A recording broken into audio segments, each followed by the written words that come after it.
45. சர்க்கரை நோய் குணமாக. 539. சர்க்கரை கட்டுப்பட. பாகற்காய் சாப்பிட்டு வந்தாலும் சிறுகுறிஞ்சான் இலை பொடி சாப்பிட்டாலும் கட்டுப்படும். 540.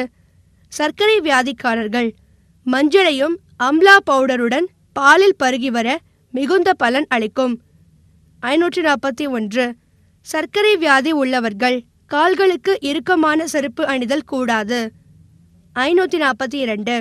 சர்க்கரை நோயாளிகளுக்கு நாவல் பழம், பாவக்காய், அவரை பிஞ்சு இவைகளை அடிக்கடி உணவுடன் சேர்த்துக் கொள்வது நன்று.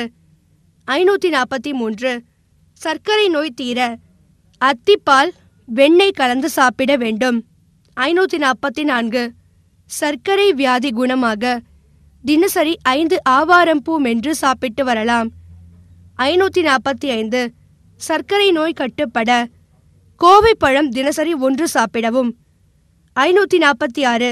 சர்க்கரை வியாதி தீர கொன்றைப்பூ அரைத்து மோரில் சாப்பிட்டு வரவும். 547. சர்க்கரை நோயினால் ஏற்படும் எரிச்சல் குணமாக. மாவிலங்க இலையை அரைத்து உள்ளங்கால், கைகளில் பற்று போடலாம். 548. சிறுநீர் சர்க்கரை.